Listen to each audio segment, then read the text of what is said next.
Okay guys, so today we're going over the failure of the League of Nations and how World War II actually begins. Now the first thing you're going to have here is collective security.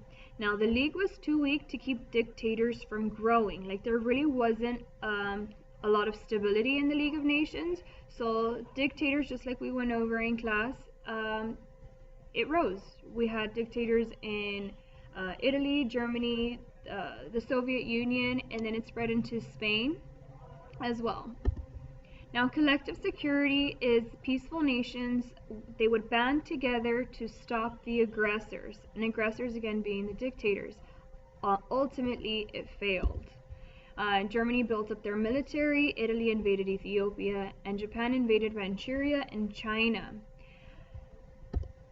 Now here you're going to see a map of where Manchuria is, and again, Japan being an island, they're going to need natural resources from other countries, and again, the bigger you are, the more territory you have, the more power you have.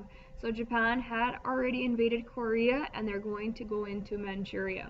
The same thing with Italy. Benito Mussolini here is going to invade Ethiopia. And again, you might say, why Africa? Africa was rich in natural resources going back to freshman year, and you know that Africa did have a lot of those natural resources. Now the Munich Conference. In 1938, Hitler annexed Austria. We know the word annex or annexation is to make something that is not connected to you part of you, right? So they annexed Austria. And he demanded the Sudetenland, and right now I'll show you a map of where the Sudetenland is, and he demanded that. Now Neville Chamberlain is going to be the Prime Minister of Great Britain, which is kind of like their president. Okay, so he's the one in charge of Great Britain right now, and what they end up doing is a conference, right? France and Great Britain, these two leaders are going to meet to give Hitler part of Czechoslovakia to avoid war. Now whenever you kind of give in to someone to avoid a conflict, that is known as appeasement. Okay, appeasement, which is one of your terms. When you give in to something to avoid conflict. Now Hitler is going to make more demands. He felt that it was so easy to get these territories. He goes, well, I mean, I did it without opposition. I can go ahead and get more. So of course he's going to demand more. And here is where the German aggression begins in 1933.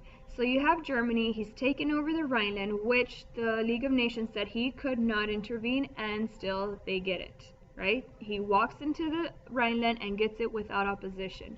Now the Sudetenland is going to kind of surround this piece right here of Czechoslovakia, and he's going to invade that part as well.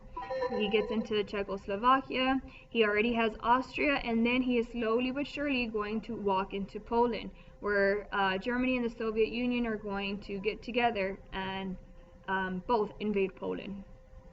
And this is where his plan to invade the world comes in. Now, German invasion of Poland in 1939, Hitler demands Poland.